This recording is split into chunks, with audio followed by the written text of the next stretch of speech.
I'm very, very excited to be celebrating this book, His Only Wife. This is pub day, launch day, so it's a big deal to be here. And both of these authors are with Algonquin, so we were excited to have this pairing. I want to invite you, wherever you're watching in the world, to join us in the chat. Say where you're from if you would like to say where you're watching.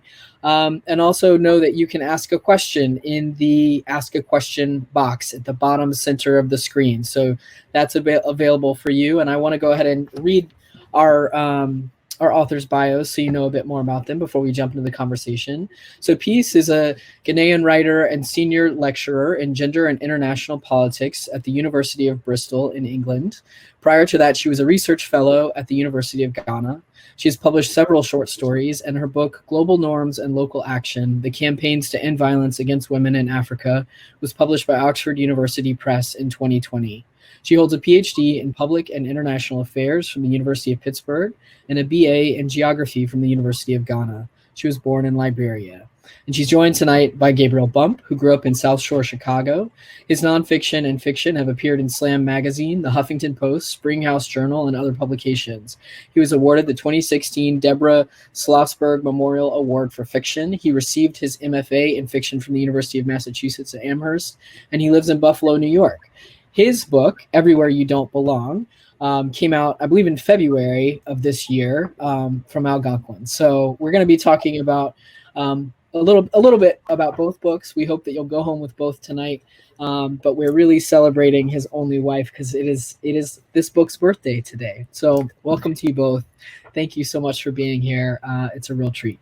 All right, yeah, thanks for that introduction. And I'm really looking forward to this conversation tonight. I just finished earlier today Pieces, wonderful book, his Only Wife. And I'm really looking forward to our conversation. And so I guess, Peace, before I ask you to read a selection of your choice, I'm just going to introduce the book a little bit, and you can kind of fill in the holes when you begin, anything I miss. So His Only Wife is a wonderful, I guess, meditation tale of like social upward mobility, gender norms, and just relationship drama, right? Like normal standard relationship drama. It follows a young woman, Afi, who believes she has married a Prince Charming and will be swept off into this life of luxury and opulence, but soon finds out that things are a little more complicated than she was first led to believe.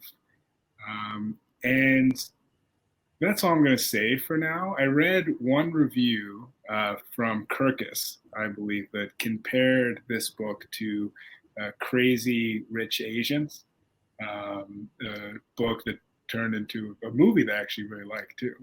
But I feel like these books, and we can get into this later, but I feel like the subject matter in these two books are different in important ways too, right? Not just one being, not them being set in two different cultures, right, and expressing different norms. But I'm looking forward to kind of diving into all this stuff after I give you a chance to read Peace. So you can take it away. Thank you. Thanks, Gabe. Thanks for that introduction and very good summary of the book. So I'm going to read a passage, but before I will give a bit of context. So like you said, Afi is a young woman, finds herself in an arranged marriage. And this marriage has been arranged by Auntie. Auntie is a very wealthy woman, and she's arranged this marriage between Afi and her son, mainly because she doesn't approve of the woman her son is with. And she's hoping that Afi will be the one who will win her son back for her. And Afi, like you said, is a sort of an upward mobility. Afi comes from a poor family. Her father is dead, and she and her mother have depended on Auntie for many years financially. So that's a bit of background. And this this section that I'm going to read is when Afi, so that Afi has married Ellie. Ellie doesn't show up for the wedding, which in itself is kind of a glaring sign that there's something going on. And Afi moves to Accra, and it's only several weeks after they've been married that she gets to meet Ellie. So this short section is basically when Afi first meets Ellie after they've been married for several weeks. Ellie came at 1:36 p.m. I knew the exact time because I was sitting and staring at the analog clock on my phone when the doorbell rang. The sound startled me and I dropped the phone. I hadn't heard the lift stop and open on my floor. My mother rushed out of her room and mouthed, "Go," while pointing to the door. I hesitated. For some silly reason, I wanted to fish my phone from under the chair before I answered the door. "Ah, open the door," she said, with sound this time. I stood up and smoothed my dress over my hips. My armpits were moist. It was a good thing that the fabric was light and patterned so that my sweat stains would not be visible. My feet felt heavy so that I needed extra effort to lift them. I imagined that I looked like a Martian soldier. The frown on my mother's face told me she was displeased. The bell rang a second time. She flashed her eyes as if they had the power to physically push me toward the door. My hand was so damp with sweat that it slipped off the round doorknob when I tried to turn it. I wiped my hands on my dress and tried again. This time I was successful. Ellie broke into a smile that reached his eyes when he saw me. He was leaning against the door frame like someone who had been waiting for a long time to be let in. "Please, good afternoon," I managed to say in a near whisper. Should I shake his hand? Should I hug him? A kiss on the cheek? Last night I had imagined hugging him, but now no greeting seemed right for this almost stranger who was also my husband.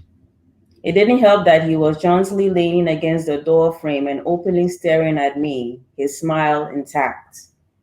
"Afternoon, Afi," he said, his eyes never leaving my face. I lowered my eyes to look at my hands and then my feet, anything to avoid the intensity of his gaze. "Please come in, Fueli," I heard my mother say from somewhere behind me. Only then did he look past me into the flat. I breathed a sigh of relief and stepped aside to let him in. He was seated in one of the armchairs, his feet splayed, his arms resting on the armrest, and his lips slightly curved in a smile. In his hand were two large cell phones. He had a beard. I didn't remember him having a beard before. It was so neat that it looked like it had been trimmed by someone using a measuring tool for accuracy. I assumed that that same person had trimmed his hairline. He had on a white shirt folded up to his elbows and tucked into black trousers. The brown leather belt at his waist matched his shoes. "Let us bring you water," my mother said. I was thankful for her words because I would have otherwise just sat and stared at him like a fool. I followed her into the kitchen as though we both needed to carry a glass of water. I decided at that moment that I hated the open floor plan of the flat because I really wanted to say something about the situation to her, but Ellie could see and hear me from the sitting room. So instead, I took a jug of water out of the fridge and she a glass out of the cupboard, all without speaking to each other. I set the two items on a small silver tray and carefully walked back to the sitting room with my mother behind me. I placed a tray on the side table closest to Ellie and poured the water into his glass.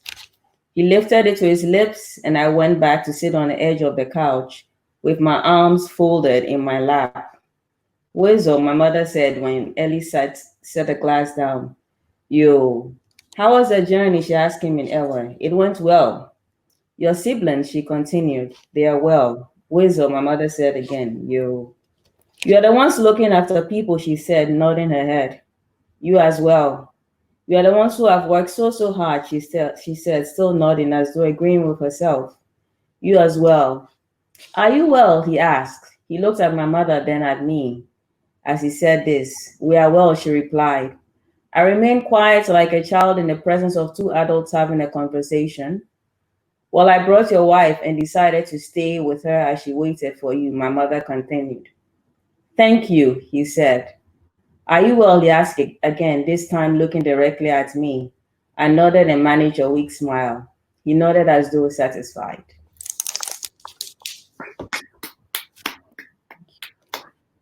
Applause. Thank you for sharing that passage in particular, because it is such a surreal moment in the story, right? Like this novel is ostensibly about a marriage, right? And yet one half of that marriage doesn't appear on screen until about 100 pages into the book, right? And that moment is so filled with tension. And so I think this could lead me into my first question, which is the relationship between Ellie and Afi is so strange that I was wondering, like, what were your inspirations for it, right? Like, what was kind of the genesis of this story? Well, I have for a long time been interested in studying how social forces shape relationships.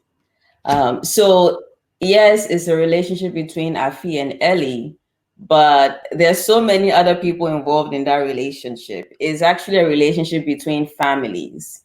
And I think in Ghana, as in many places, a marriage is often between families, much more than individuals.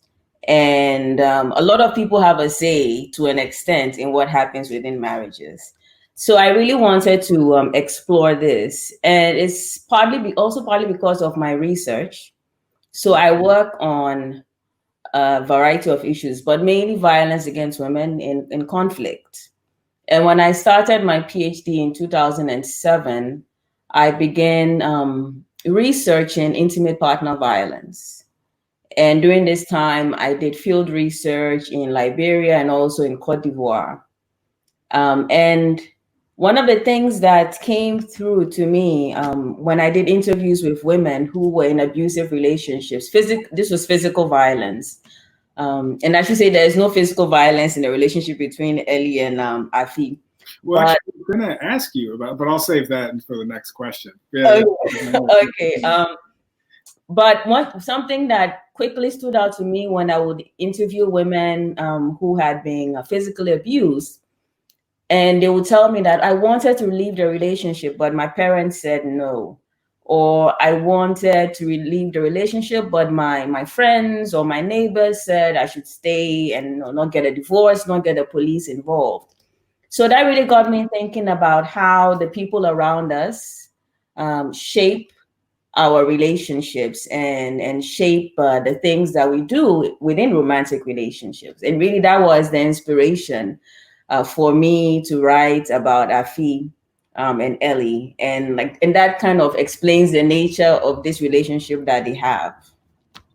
Yeah, and I think like having these other people like constantly present in the relationship does like add some humor sometimes, like to a book, or just kind of the ridiculousness of it. Like the first time that Afi and Ellie, I guess, lay together, so to speak. They sleep in the same bed together. Afi gets on the phone and calls her mom, and then she knows her mom is going to tell everyone about this really intimate act, right, between, and everyone's really excited about it. But this was interesting to me, like knowing a little bit about your scholarly research, right, is how this book, like how writing this novel, and what like kind of conscious decisions you made. So the relationship between Afi and Ellie is emotionally fraught, right? But there's one act of kind of semi-violence, right? Like Afi gets harmed in one scene, right? But not necessarily as a result of domestic violence. But this is a pretty tender and emotional book, right? There's like no real physical violence being expressed. And I was wondering if you didn't want to put that aspect from your scholarly work into your like fictionalized world, and why did you make that decision? Well, one of the reasons I started writing this book is because I was just tired of writing about violence. And I've been studying violence for years. I had been speaking to people in post-conflict settings. And I think I started in 2000. I began field work in 2010 as a PhD student. And from this time, I was either traveling in the field, doing interviews with people who had experienced violence or people who were responding to violence, or I was, back at home in my home department reading about violence. And after a few years, it was just simply overwhelming. And I didn't want to just keep focusing on violence. So this book was an opportunity for me to step away and write about. So it allowed me to write about the same things that I care about, but without violence, because it's about social control, it's about gender norms, and these are the same things that I study in post-conflict settings, but without the violence. So I had only one rule when writing this book: there will be no physical violence. So that was the only rule I had for myself. The second reason that I don't talk about violence is that when I do field work, or when I do field work, and when I've done field work in Liberia and Cote d'Ivoire, and I interview women who have experienced violence, I tell them the interviews are for my scholarly work. I tell them that I'm going to publish academic journal articles and an academic book for a mainly academic and maybe hopefully a policy audience.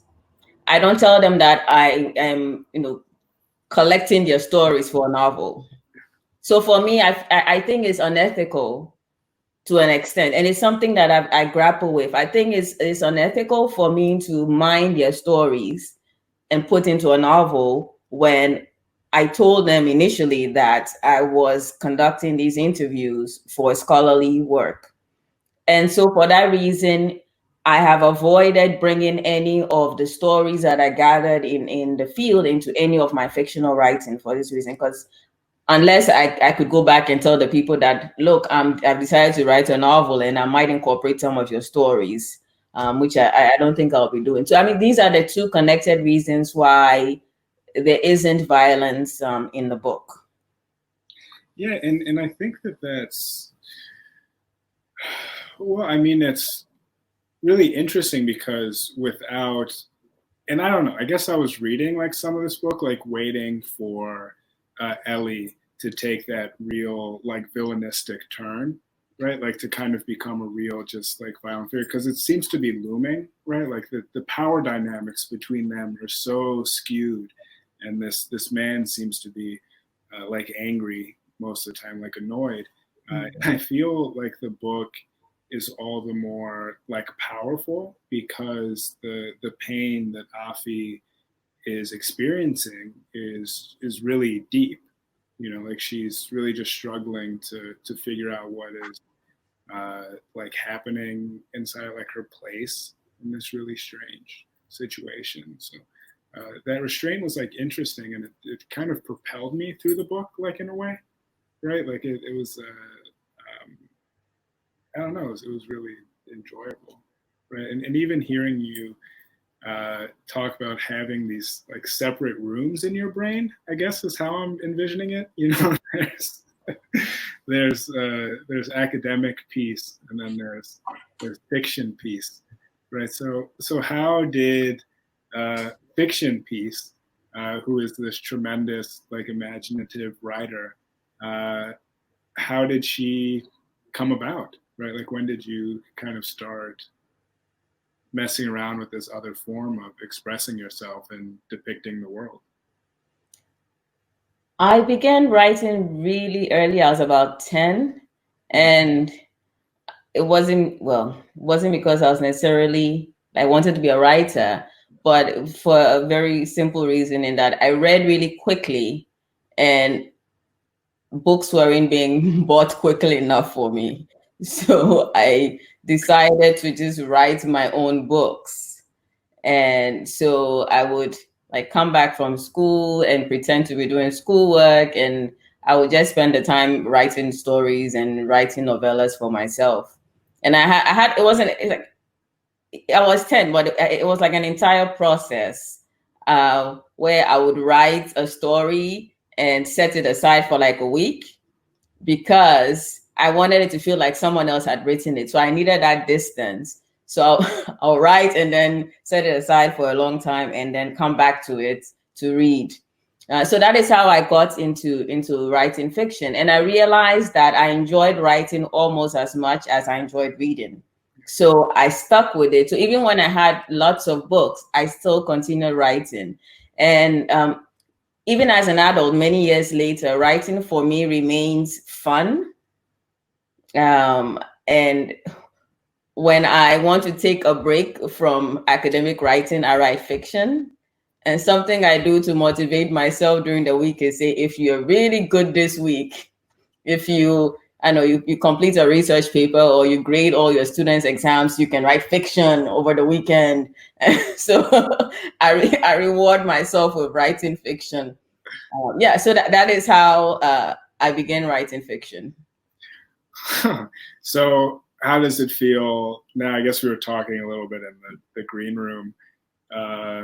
Your school semester is about to start and your book tour has officially started. So how are you going to reward yourself for getting all your work done now? I have taken a break from writing. Yeah. Because it's just I'm not entirely sure actually how I balanced writing this book with everything else. And I've tried to do it again and it's really difficult. And I tell myself, oh, I was young back then in 2012. I guess we all were. Yeah, we all were much younger.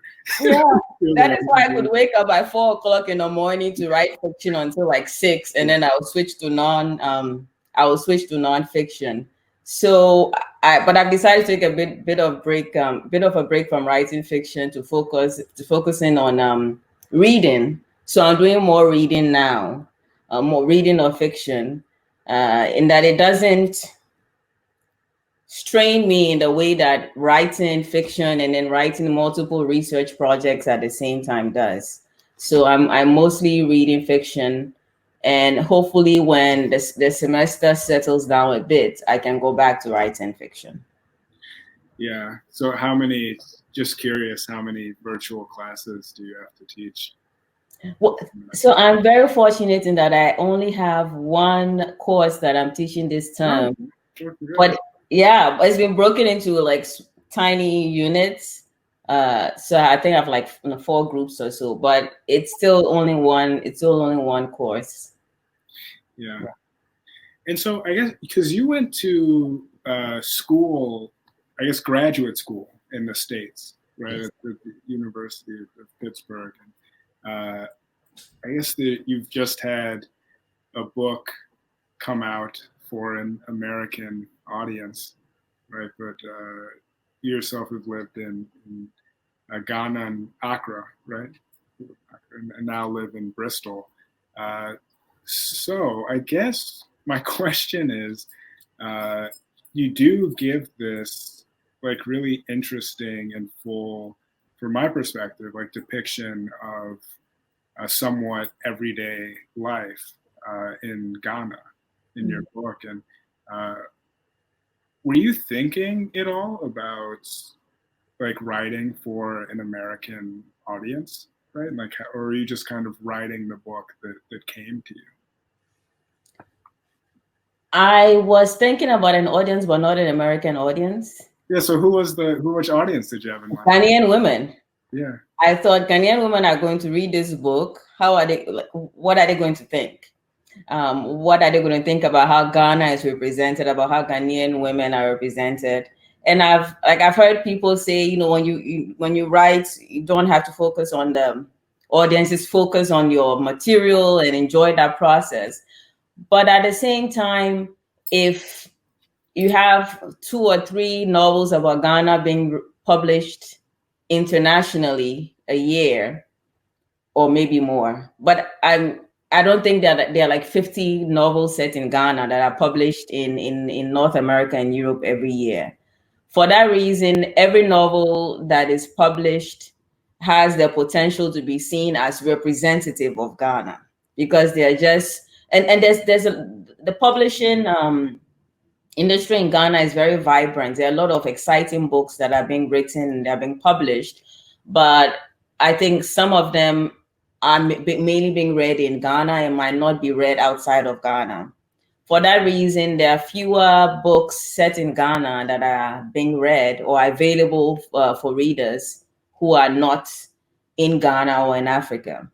And so I think in that situation, there's a bit of a burden. I shouldn't say it's a burden. There's responsibility that writers have, writers who are writing about communities that are underrepresented or might even have been misrepresented. There is a responsibility to think very carefully about how you are portraying that community, how you are portraying people from that community. So for me, the biggest thing was, how am I being faithful? Is my representation? And I mean, Afi is an entirely fictional character, so that it wasn't like, am I representing Afi like she should be represented? She's entirely fictional, but at the same time, I wanted the context, the culture, architecture, everything should reflect the way Ghana is. And I didn't want, and I think books that are set in Africa, there's a temptation to think, oh, based on this one book, this is how things are done in Ghana, right? So there's always that thing in the back of my mind, where I'm like, okay, I don't want to write a book that people will read and say, oh, Ghana, it's all polygamy, which it isn't. So a very long answer to your question is that yes, I was thinking about an audience, but it was the Ghanaian audience, and also and I thought, well, other African women might read it. African women living in Africa, outside of Africa. So I wonder what they would think. And I remember when I finished it, I would go up to my friends and say, would you have done what Afi did? You think what Afi did made sense? Because I just wanted to make sure that I hadn't done anything that was so outlandish that people would be like, that would never happen in Ghana. Where did you get that idea from? Yeah, I think that like this book is a great example of how being really specific kind of about a place and being really faithful to a place and its people can give a work of art like these universal qualities. Right, like, and so, like I imagine not very similar to Afi in terms of like my everyday life, right? Like but there are specific moments where she experiences things that any human being experiences at some point or another, right? This desire to drop everything and run back to your parents' house. And sleep in your old bedroom, right? Like, so those things are really universal, right? And I guess you mentioned a responsibility, right? As one of the kind of few books coming out yearly about Ghanaian life, or like everyday Ghanaian life. So you say responsibility. Does that responsibility ever turn into like pressure, do you think? I think it could. It hasn't yet. No. There's a responsibility, but at the same time, it doesn't prevent me from writing what I want to write about. So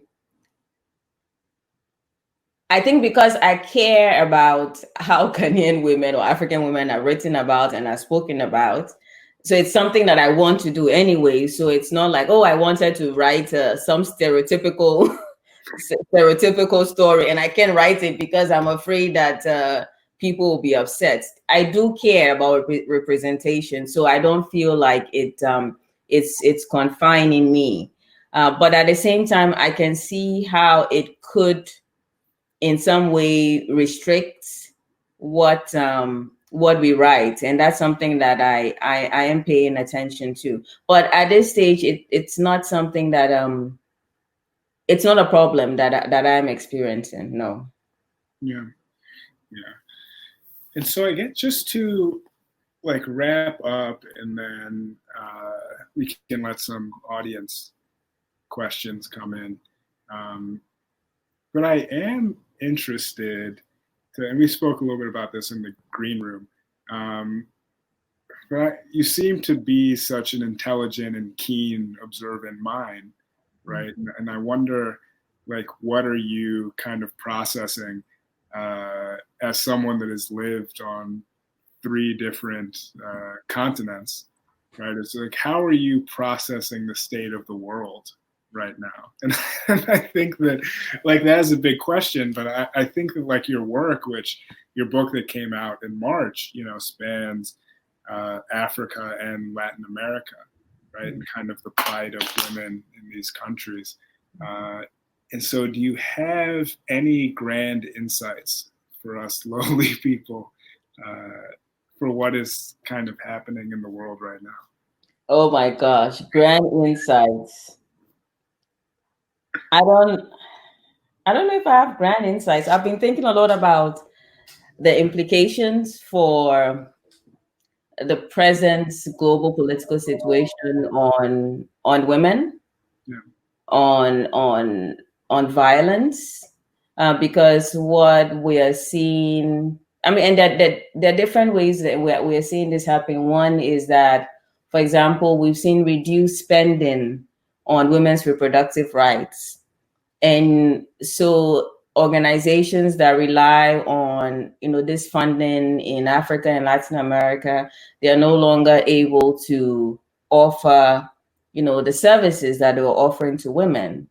And so so these are the things that I think about, and I think about how they are going to impact women's social status, how they're going to make women perhaps more vulnerable to violence. So, I mean, this is not, I'm not answering, I'm not providing an answer to any question. I'm just thinking about, I think about the ripple, the ripple effect. I mean, there's a lot of research coming out about how the lockdowns from coronavirus have contributed, have exacerbated intimate partner violence, right? And one of the concerns that I have is that a lot of countries have not prioritized this, right? So women's physical safety during this time has not been prioritized, and that there is a need to, first of all, think of this as something that's just as important as the economy. We think about, is the economy crashing? Should we go out and eat in restaurants because we want to support the economy? In the same way, we should be thinking, how can we ensure that women who are victimized, how can we ensure that there are shelters to support them? How can we ensure that there is funding to help them start a new life? So, I mean, so those are the things that I've really been thinking about, and that I wish that governments and organizations would treat as a priority during this time. Yeah, because I mean, I guess in America, our information tends to be pretty isolated, right? Like we don't read about stuff that's happening in America and statistics. So ever since quarantine started, you know, there are people sounding the alarm about, like you said, you know, this increase in intimate partner violence because we're locked in our homes, right? And we can't leave. And so to hear you speak about these issues on a more global scale, right, and then kind of showing that the problems and horrors aren't uniquely American at all, right? Thing like there are just these great global systemic imbalances, I think, like just in societies around the world, right? That can lead to horror. I guess that's the only way to put it. Right? It might just lead to kind of these horrors. And so I want to thank you for devoting I can't really say the second half of your brain. I guess whatever brain is this scholarly piece. But I'm just really grateful that you are split into two and giving us your brilliance from two different angles. I think thank you. We're audience are lucky to have you. Thank you. Thank you so much. So let's open it up for some questions. I think I see.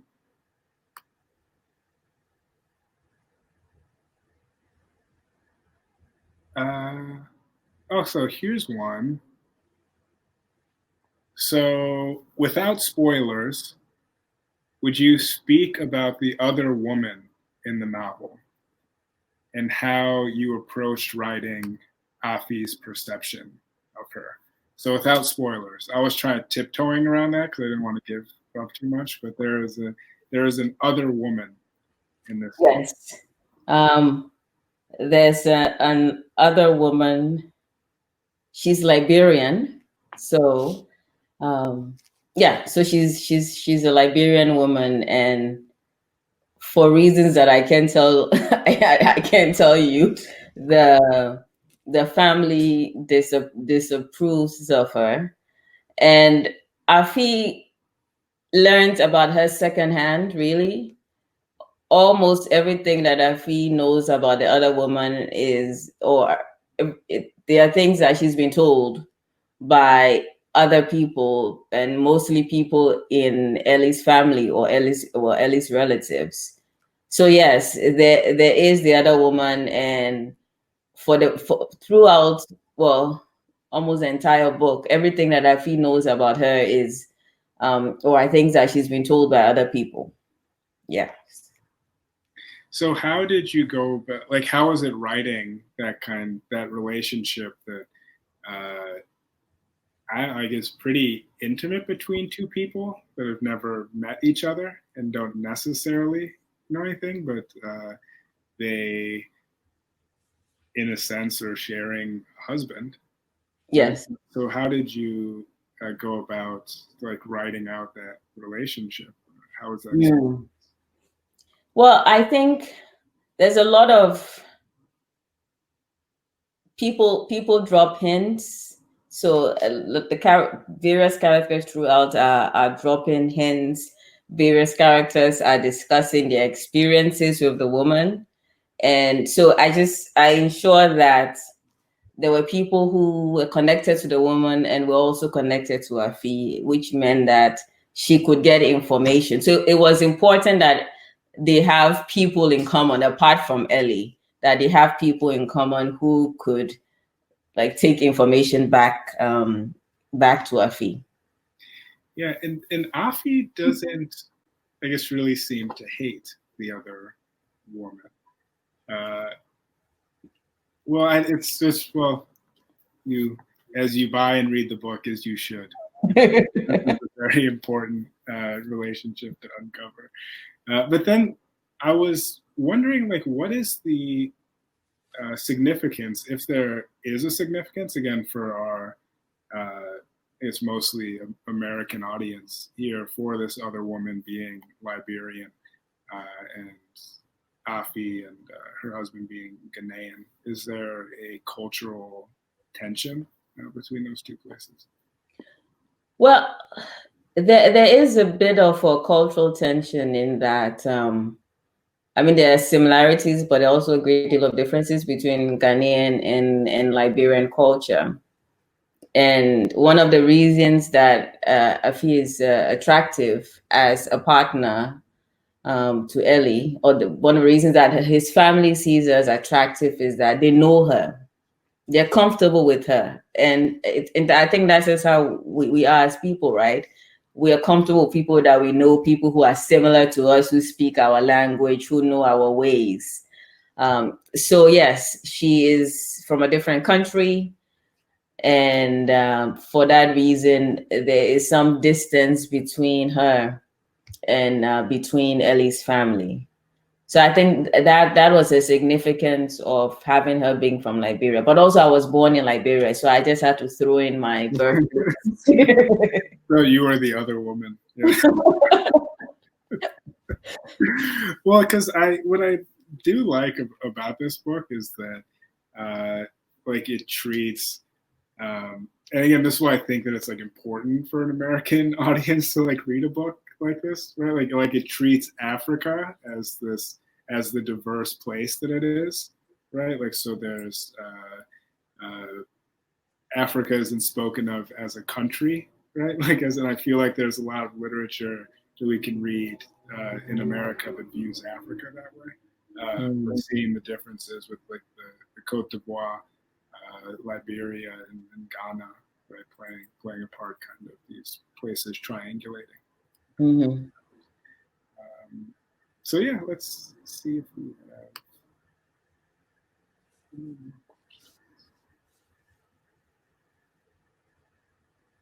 Oh, so here's one asking if you can recall a moment where, well, the question says where you were politicized, but I might ask it as when were you kind of radicalized? Were there experiences in your life that kind of set you on this path to uncover and document injustice, right, and try and find like cures for it?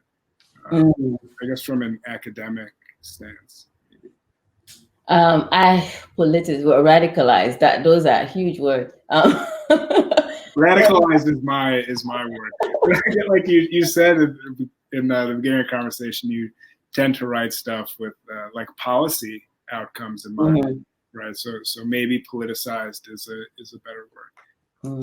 Well, so my research and to an extent my writing has, so I guess go back a bit and say I was born in Liberia, and one of the things that happened in Liberia is a civil war, and my family was in Liberia for at the beginning of that war, and so for a short period I lived within the civil war.